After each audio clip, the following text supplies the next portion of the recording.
Well, good morning to all of my beautiful coffee beans. I'm Bullhorn Betty, and this is the Bullhorn Betty breaking news here on the Bullhorn Betty Crime Stories channel. Come on in. If you have not yet subbed up to this channel, don't forget to hit that sub up button. Don't forget to hit that like button. And of course, bookmark this page so you can come on back. From the East Coast to the West Coast, we are everywhere true crime is. We are asking for the public's help. We are searching in the woods. We are doing what it takes here on the Bullhorn Betty channels to find answers to the most alarming cases we have been watching on the news. I can tell you personally that I have traveled this entire country seeking these answers and bringing that content right here to you here on the Bullhorn Betty channels and Bullhorn Betty Crime Stories. We are happy with the work that we've done. We brought many answers to the public, and we have defied mainstream media in our pursuit of the truth in these cases. We will continue to work, we will continue to fight for these victims, and we will continue to tell their stories here on my channels. Welcome to the Bullhorn Betty brand of channels and the Coffee Club. Thank you for your love, thank you for your support, and more importantly, thank you for allowing me to bring these victims' stories to each and every one of you, advocating for each of these victims. God bless you. God bless America, and more importantly, God bless our victims.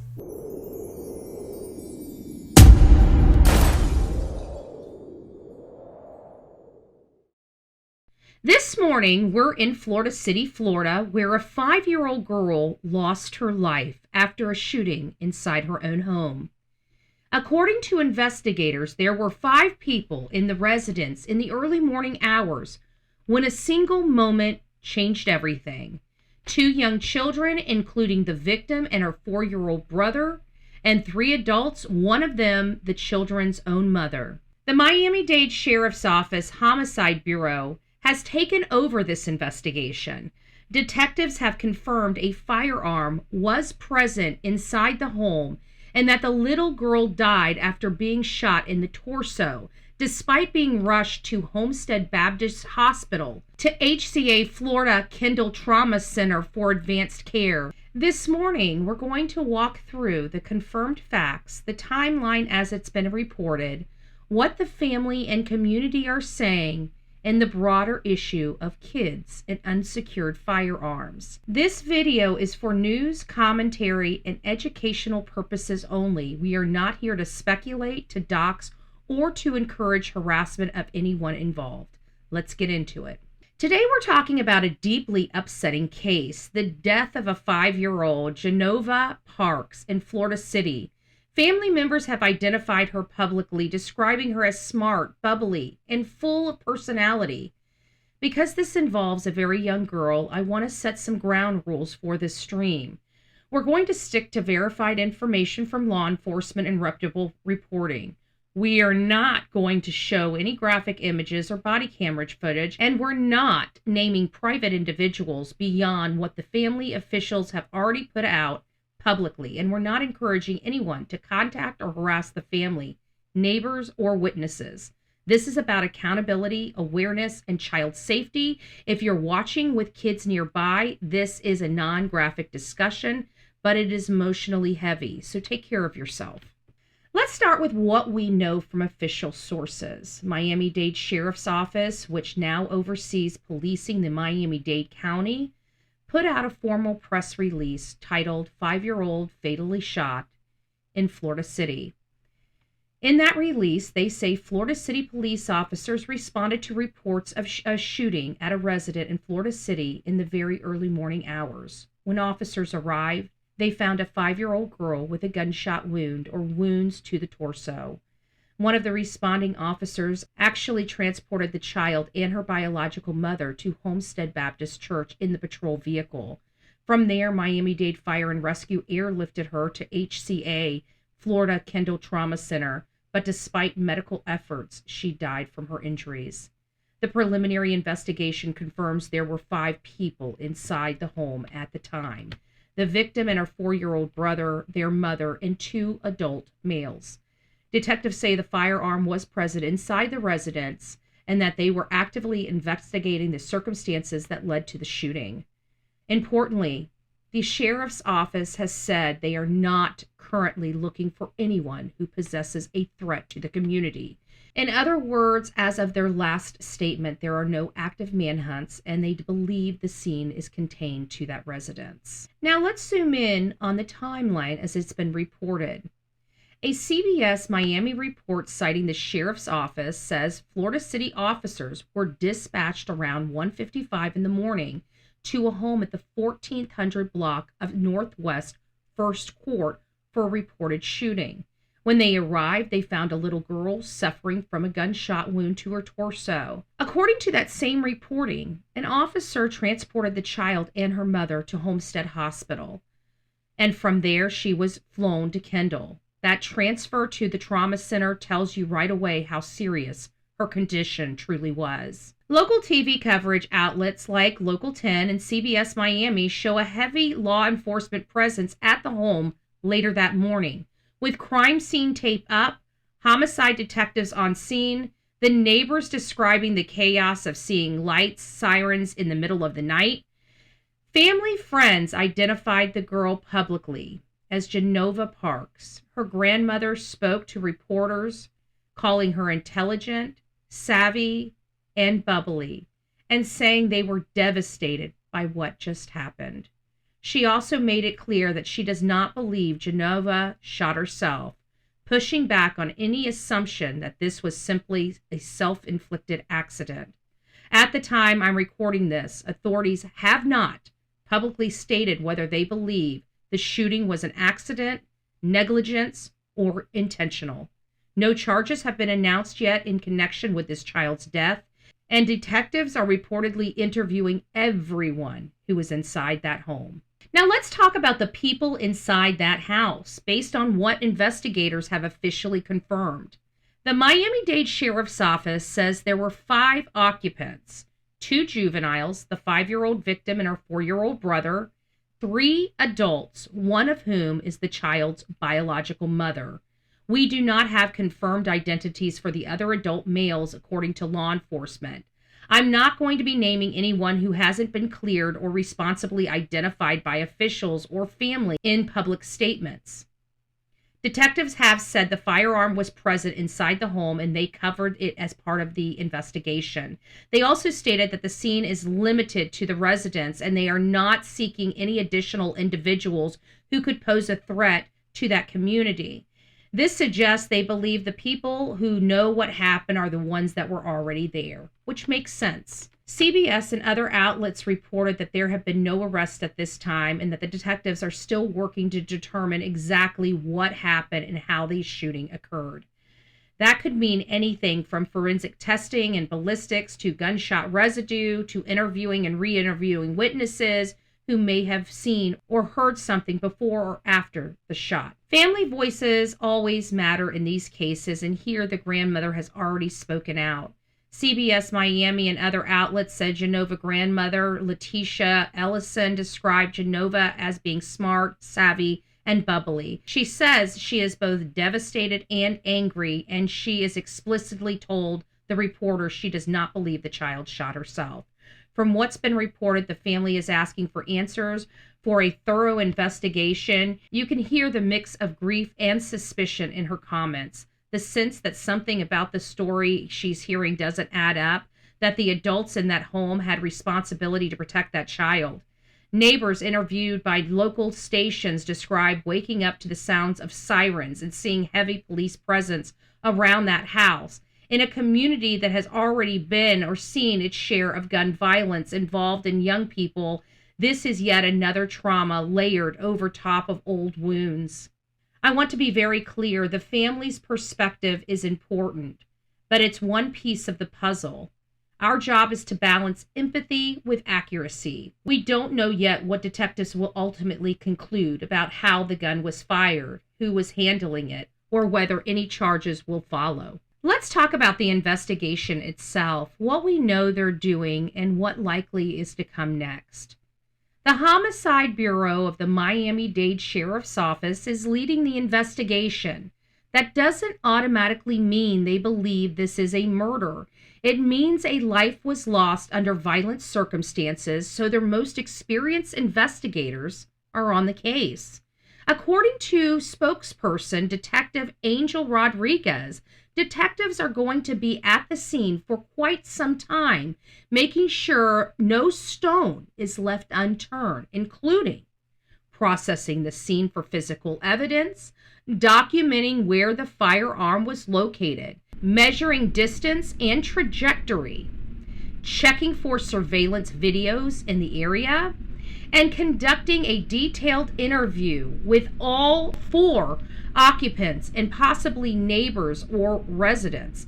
Reports say no one is currently in custody, and authorities have not named a suspect or a person of interest. They have also not publicly labeled the shooting as an accidental, negligent, or intentional. So they still are far away from conclusion of this case.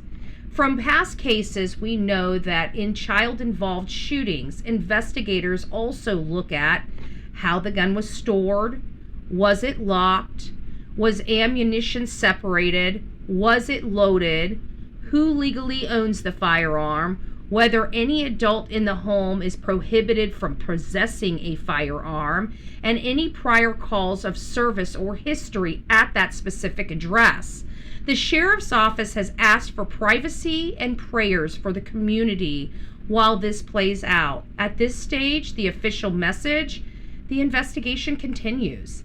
That's frustrating for the community and for viewers who want immediate accountability, but it's a typical law enforcement posture in the first few days after a shooting. Now I want to zoom out from the specific home and talk about a larger pattern. Unfortunately, Florida has seen multiple cases over the years where young children gained access to loaded firearms at a home, leading to deaths or severe injuries. In one earlier case reported out of Hillsborough County, a father claimed a shooting was accidental.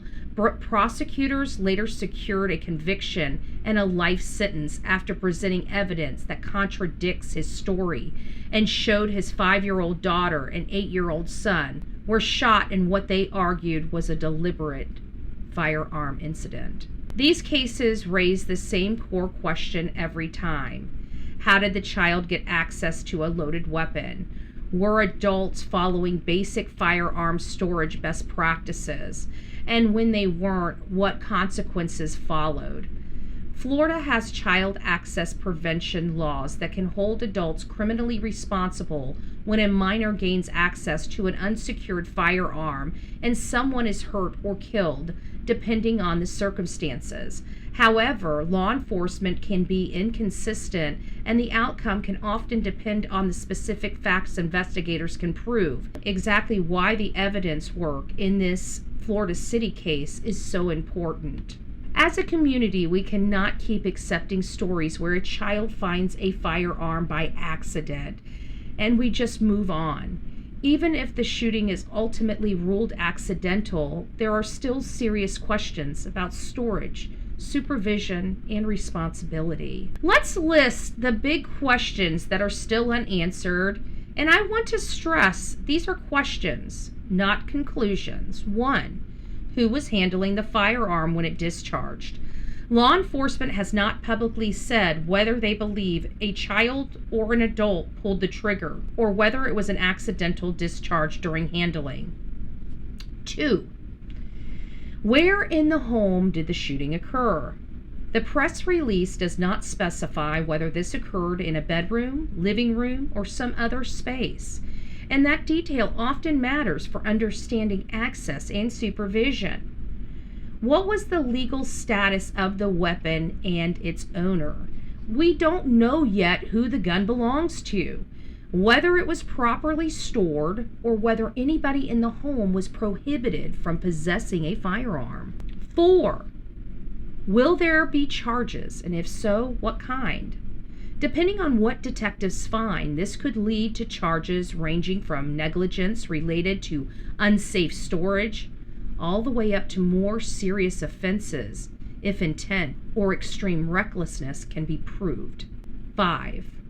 Are there any past calls or incidents involving this address or these specific adults? That's something reports and public record requests may uncover in coming days and weeks. As a true crime community, we can talk about these questions and analyze the possibilities, but we have to be careful not to leap from could to did without evidence.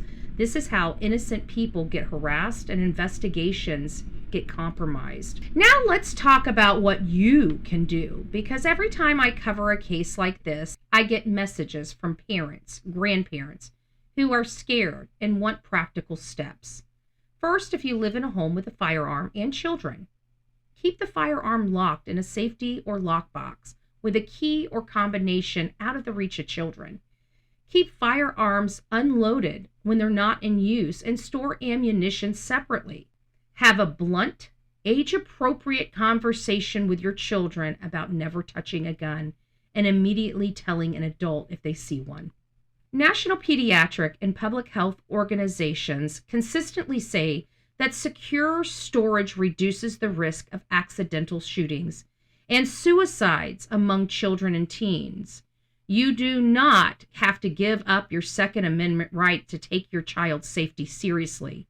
Just secure your weapon. Secondly, if you're part of this community, Florida City, Miami-Dade, or anywhere else, and you know something about a specific case that law enforcement hasn't heard, you can contact the Miami-Dade Sheriff's Office or Crime Stoppers.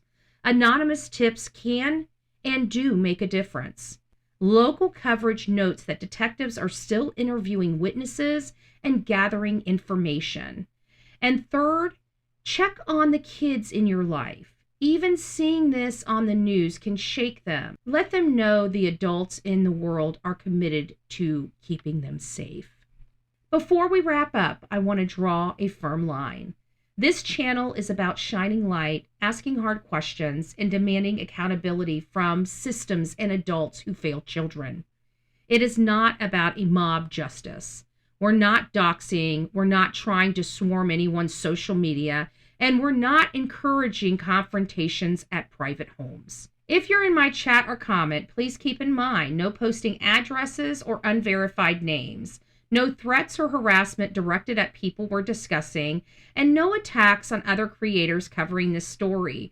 Our pressure should be aimed where it belongs, on the system, law, and patterns of behaviors that keep putting children at risk. And we do that by staying factual, organized, and persistent. I want to close by bringing the focus back on Genova. She was 5 years old. Family members describe her as bright, bubbly, and full of life. She should be getting ready for school, playing with friends, and doing the normal things little girls do, not being remembered in news clips and crime scene tape. We don't know exactly how the firearm ended up being discharged or who will be legally responsible. What we do know is that a young girl is gone, a family is broken, and a community has one more trauma to carry. In Florida City, a 5-year-old girl shot and killed in her own home. Investigators trying to determine what led up to the deadly gunfire. Local 10's Terrell Fernay is live in Florida City with the latest. Janice and Louie, tonight we know that detectives have recovered a gun from inside of that home, but there are still plenty of questions over the circumstances surrounding the shooting and who is responsible for pulling the trigger. My grandbaby is 5 years old. Little Genova Parks was a bubbly 5-year-old girl, bright and wise beyond her years, says her now grieving grandmother. My granddaughter was smart. She was sassy. At 5, we always thought she was so smart for her age. Genova was in her home on Northwest 1st Court near 16th Street in Florida City when a gun was fired in the property around 2 this morning. Police responded to the home and found the 5-year-old child with a bullet wound to her torso. She was rushed to a nearby hospital and eventually airlifted to HCA Florida Kendall Trauma Center, where doctors pronounced her dead. We are trying to determine what happened. Unfortunately, the community has questions, and so do we. Investigators tell Local 10 Genova's 4-year-old brother was also inside of the home at the time, along with 3 other adults, including the mother of those small children. Detectives have been interviewing those individuals for answers, as well as spending a number of hours at the scene gathering clues. So as you guys can see, quite the investigation. Grandmother does not believe the child did this to herself and wants to know what's going on. So most of our breaking news for this morning comes out of Pasco County. We've got a lot of people, one, that are either missing or they're looking for an identification. So here is the news.pascosheriff.com. And what do we have here? We have a missing person, Michaela Williams. She's been missing since June 4th at around 10:30 p.m. We also have somebody that appears to have a weapon in their hand, and it appears that the Pasco Sheriff is trying to identify them. Jada LeBoy is also missing. Trey Foreman is also missing. We have a few missing person cases. We just discussed Aikisha Williams yesterday. She's still missing. It's very concerning. She has been upgraded to an endangered person, which is never, ever, ever good. Now we're going over to another Florida case, and this one is kind of related to our technology. This particular individual was arrested because of facial recognition, faulty facial recognition. And law enforcement kept pursuing the issue, even though the gentleman's alibi was he was 300 miles away and was never in the area and had never been in the area before. So there was hard, cold evidence to prove that this guy wasn't the guy, but they relied on the facial recognition software. Like, I don't know how to express this in words of how stupid that was, but it was definitely an interesting story, so I thought I would put it into the breaking news mix this morning in case any of you guys have heard of something like this. This was related to a Florida man, and again, a law enforcement agency in Jacksonville is being sued following a wrongful arrest in 2024 that was tied to an incorrect identification via facial recognition technology. So it does tell you that it's not a complete science. It is helpful. It is a tool, but it's not a one-all, be-all. The suit, which was filed on Wednesday, is being brought on behalf of a 52-year-old man by the name of Robert Dillon by the American Civil Liberties Union. And again, we were just talking about the ACLU just the other day because I very, very limited people can get the ACLU's attention. But something like this, the ACLU would want to be involved in, you know? But I really do believe the ACLU is a racist organization. I don't like the ACLU. I don't think that they help people. I think that they use our government. They use what they used to do for everybody. And since they've changed, you know, just like most of the other people that went woke, sorry if you don't like my commentary, but that's the reality of it. They have just destroyed brands. And at the end of the day, the ACLU is not what it used to be. And unless you're attacking Trump or you have black skin, they don't or brown skin, they don't really want anything to do with you. However, in this case, because it's so out of the box, out of the craziness, they actually took this white man's case, which is shocking to me. I mean, they just don't take a whole lot of white people anymore. So I'm kind of shocked that the ACLU is involved in this, but not. And just very, very interested. So the ACLU is now representing this guy for this facial recognition technology misidentification that actually got this man thrown in jail. He was thrown in jail. So Dillon was arrested after being accused of trying to lure, I mean, of all things, child P, right? Oh my gosh. I mean, that is, people lose their life over cases like this. So this is serious. So Dylan was arrested and accused of luring a child to a McDonald's restaurant in Jacksonville Beach, and he's screaming, "I have never even been there," which was said to have occurred more than 300 miles away from his home. So Jacksonville Beach was 300 miles away from his home. And that he had never been to Jacksonville Beach ever, right? So it's pretty hard. Can you imagine getting a knock at your door and saying that you were trying to lure a child when you were at your work, and you're like, "I was at work. Well, we've got facial recognition. Okay, but I was at work. I was seen on camera at work. My work's 300 miles away.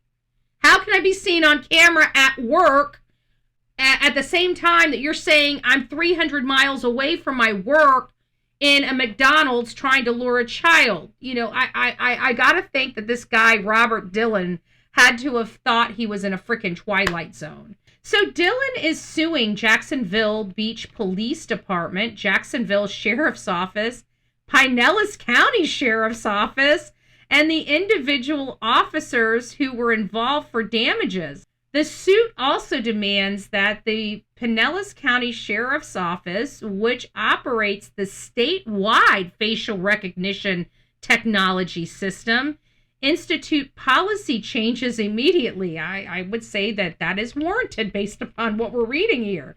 Though Dillon lives 5 hours away and claimed he had never ever been to Jacksonville Beach in his life, he was identified as a possible suspect after Jacksonville Sheriff's Office employee ran a grainy surveillance photo of the suspect through AI. Wow, that's a little scary.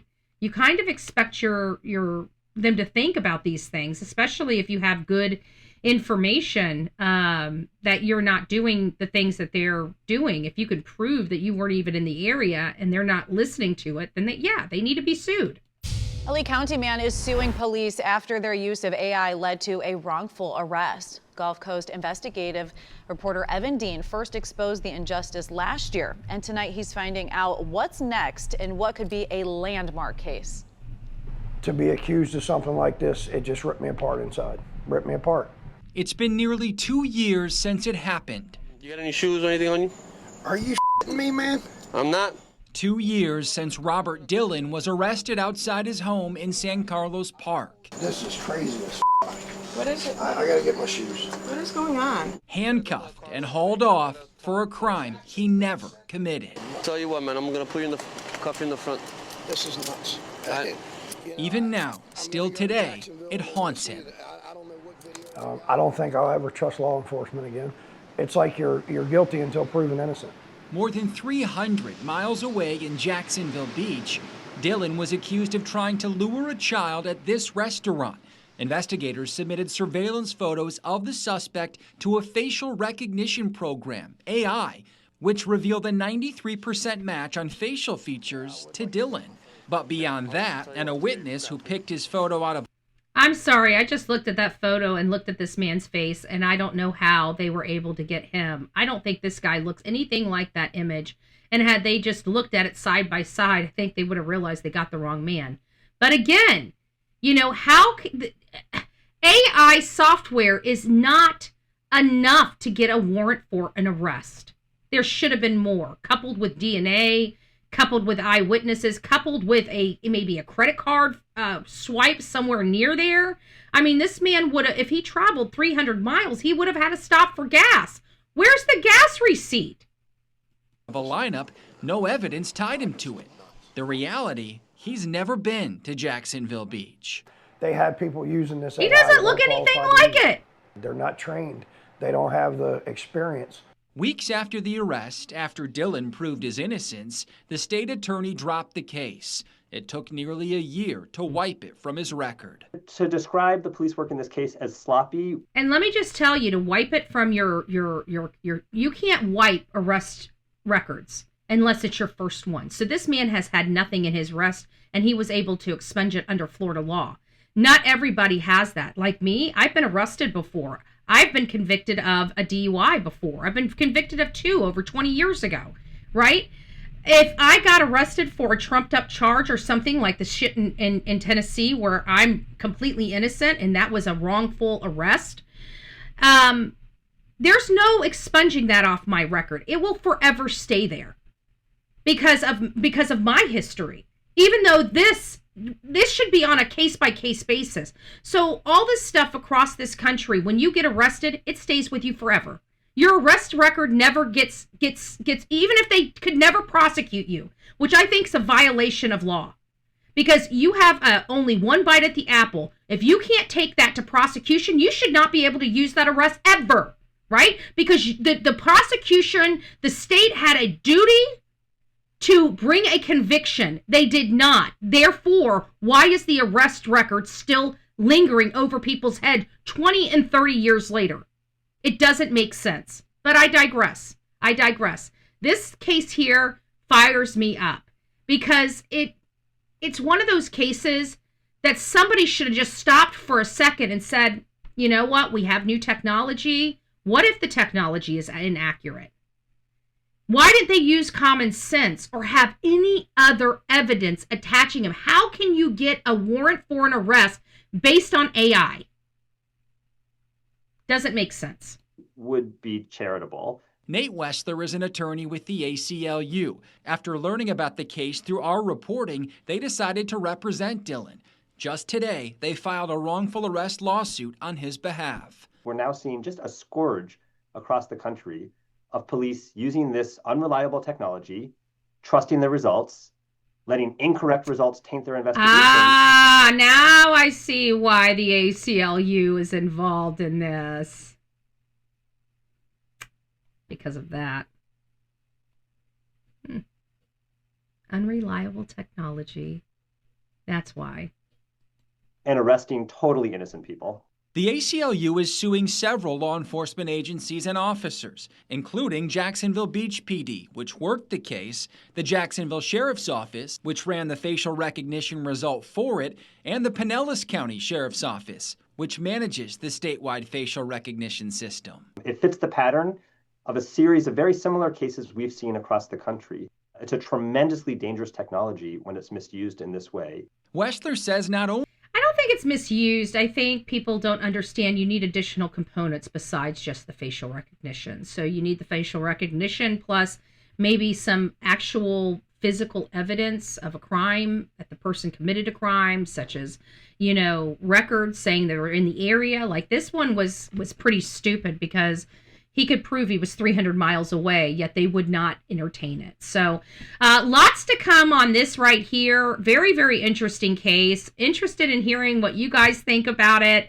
So let me know what you think about this case and about the other cases in our carousel this week. Okay, guys, this is the stupid case of the day. Stupid case of the day. You see this guy in orange behind me. You can't get any stupid drunk than this guy right here, and he is paying the ultimate price right now. He decided to go out and tater up on some, some of that juice, right? Some of that juice, and we're talking about alcohol, if you guys haven't figured it out. So we have a gentleman that is tatered up on alcohol. He's drunk. He's being pulled over under suspicion of DWI. And he decides to flee. I'm going to blow this popsicle stand. I can run faster than the law enforcement officer. So he decides to get out of his car in Louisiana. If I didn't tell you, this case is coming from Louisiana. And he decides to elude police right into a swamp in Louisiana. Did I tell you this is from Louisiana? Did I tell you he went into a swamp? And the next thing you know, the law enforcement officer didn't have to wait long before he heard, "Ow!" So, this gentleman right here decided to get drunk, put himself behind a vehicle, and then when he was being pulled over on suspicion of DWI, decides to flee. Right into the mouth of an alligator. That is correct. A guy that was fleeing to elude almost became gator bait. So that's our dumb news for today. It's quite interesting how stupid people can be. So here's the man attacked by a gator. His name is Victor Rivas. A crazy story from Louisiana State Police. A man gets attacked by an alligator after allegedly trying to escape from a DWI traffic stop. This all started Sunday afternoon when a reckless vehicle was spotted along I-10 near Bonneville, hitting a concrete barrier and then blowing out a tire. It was later spotted going south on I-310 and was stopped. Well, troopers said the driver, 40-year-old Victor Rivas, appeared to be impaired. And that's when they say he started to run and then jumped off the interstate into the swamp below. But that is not all. Troopers say that he was seen again along Airline Highway and jumped into the swamp again, this time in St. Charles Parish, where he was attacked by an alligator, injuring both of his arms. And y'all, after all that, he still tried to run away. He was eventually captured and taken into custody and is now facing several charges. Okay, there you go. There you go. That's our stupid criminal of the day. He almost became gator meat. Gator meat. What you're seeing here is the suspect in there fighting with the gator. Look at that. You can see the splash of the gator. He's fighting with the gator. He's trying to run. The officer's there. He can't really help him. So now we're going all the way to California. What is wrong with pulling the fire alarm like we did in our age? Now, mind you, I never did that, but I knew that the people did. And it was always around the time that we had finals or some major tests, like a school-wide test. All of a sudden, we would have fire drills. Like, right, somebody would call in a boom type of, like we have on campus. And some people bring in, pull the fire alarm and stuff like that. This was before cameras were in school. This is before they could find out who was doing all of this. We didn't have the technology during my day that they have this day. Well, it sounds like the sabotage still goes on, but it doesn't go on the same way that we did it back in my school, right? So we're finding out that for finals here in this California high school, they glued the doors shut.